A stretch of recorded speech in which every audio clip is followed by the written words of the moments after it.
We have backed the packers and the badgers and brandished our weed whackers as we befouled our lakes and cleaned them again. We have founded rape crisis centers, sites of respite, and made theaters out of garages. We've been wordsmiths, Olympic skaters, polka dancers, bakers, and brat makers. We've cherished grand ideas and grand children. Hi, my name is Marliatu, and I'm standing behind this quilt, which is all black, and it's called Transcendance. And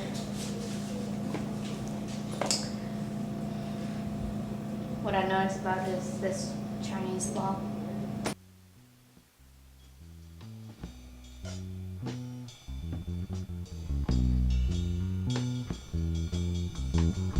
I certainly do love black.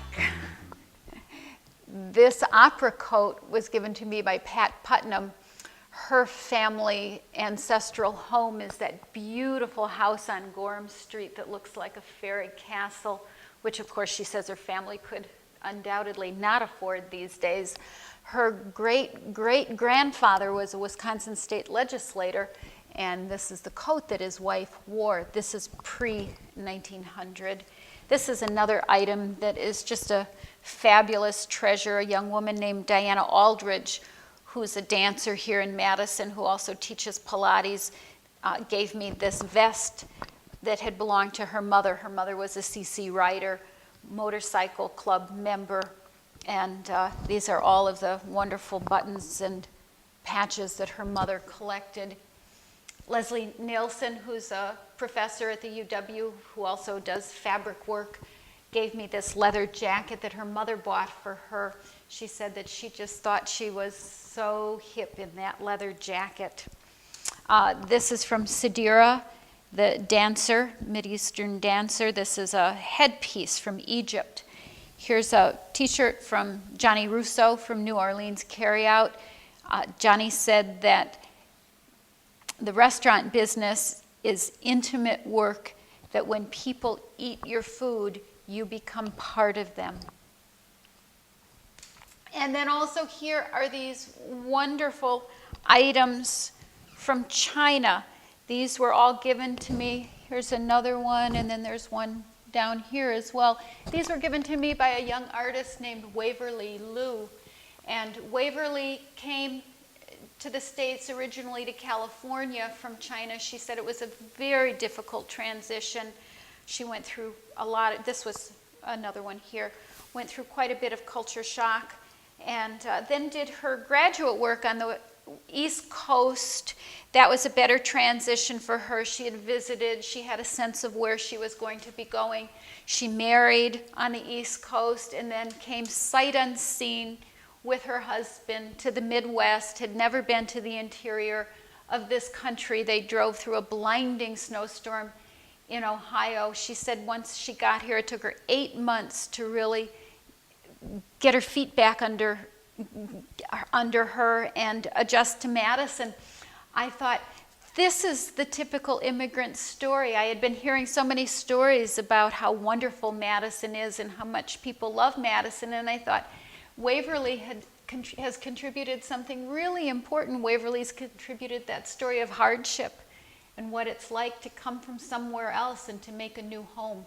So I'm very grateful to Waverly for what she's contributed. These items here are from Eve Galanter, who had been a Madison alderperson, I believe in the 80s. Children's Theater of Madison, a campaign button, and then a lanyard from when she was a Girl Scout leader. She said that her family decided which objects to donate as a Thanksgiving activity that they all participated in. Of course, up here is Mifflin Street Co-op, and then we've got a garter belt from Sue Richmond, who's quite famous or infamous for her stripogram business. She's been a part of the community as well for many, many years. Look how those dresses fly on a diagonal, doing the hoochie coochie with garter belts and graduation tassels. See how that embroidered slipper noses in eager as a puppy. See how she has quilted us in, gathered lace, feathers, fans, jackets, gloves, and how many lost loves. Doll clothes and gum wrappers caught, flying out of this life and into that larger place that makes us a community. Collecting up the items, I had received a grant from Dane County Cultural Affairs Commission. At the time that I applied for that original grant, I thought, maybe I'll make 3 of these, at the most 4. I had no idea that I would be given enough material for 9 of them. At that point, I applied to a grant for the Arts Board to do some community sewing bees. So those happened in January and February at Wilmar Neighborhood Center, at the Willie Street Co-op, and then also at the Alternative Education Center. I worked with some of the young soon-to-be moms, the teenagers there, and had all sorts of various help in sewing them together, various skill levels. There were a couple families who brought their children to Wilmar who helped. They're basically constructed with pretty simple basting. I put the borders on and the binding on. I had actually thought at one point that if they were to be exhibited permanently somewhere, they should be stretched like canvas, that maybe these borders and binding would just be temporary. I don't know, that's yet to be determined, but it was a lot of sewing, you're right. a lot of sewing. Like I say, most of the sewing bees were at Wilmar Neighborhood Center.